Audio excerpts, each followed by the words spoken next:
Mi smo, ne vem, če se spomnite, že jeseni govorili, da nas skrbi, kaj se bo zgodilo po novem letu na področju energetike.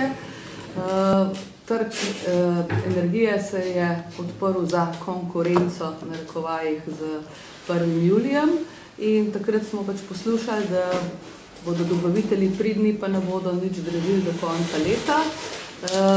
Seveda pa smo poslušali hkrati tudi že, da tisto, da je najdražja energija tista, ki je ni. Posamezne ocene posameznih dobaviteljev, da so naše cene elektrike podcenjene za 20–30%. To smo poslušali na posameznih posvetih. No in če povemo zdaj, ta podražitev po novem letu nas seveda ni presenetila. Zelo zanimivo, če smem biti malo sarkastična, pa je, da so vsi najavili enak odstotek podražitve. To nas spominja na primer uvedbe tarif za dvig gotovine na bančnih avtomatih. In upamo, da bo Urad za varstvo konkurence ukrepal in da ne bo z analizo rabil več kot leta dni to, kar je bilo v preteklosti, da je sploh se začel nek postopek. Kaj se je pa dejansko zgodilo, to pa bi bilo mogoče fino, če še vi malo pogledate. Kje je zdaj ta postopek za uvedbi, postopek za preverjanje konkurence na področju, mislim, na bančnem področju, kjer je pol urad ugotovil, da je šlo za povezano akcijo, to se pravi za neko kartelno sporazumevanje in dogovarjanje. In tu mislim, da bomo tudi potrebovali neko intervencijo države.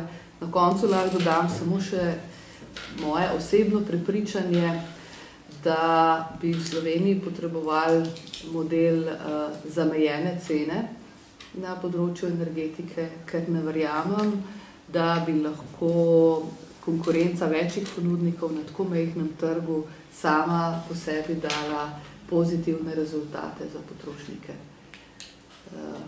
Tudi o tem bomo verjetno v prihodnosti še kaj več govorili, ampak mislim, da je iluzorno pričakovati, da bi lahko vsaj na krajši rok tudi izkušnje, ki se zdaj kažejo iz tujine, o tem kaj več govoriti, da so resni problemi tudi na bistveno večjih trgih s konkurenco, da ni čudežnih rešitev in da grejo cene preprosto gor. Tle ne smemo pozabiti, da na področju energetike seveda nismo 100% uvoznik energije, tako kot smo recimo na področju goriv, bencinov. Tako da je situacija to drugačna. Sej veste, še to mogoče, samo en stavek še, če bi pa začeli te cene recimo malo primerjati s cenami prek meje, kar bomo tudi probali v prihodnosti še narediti, z upoštevajo kupne moči, pa stroškov, potem bi pa tudi prišli do zelo zanimivih rezultatov, so prepričani.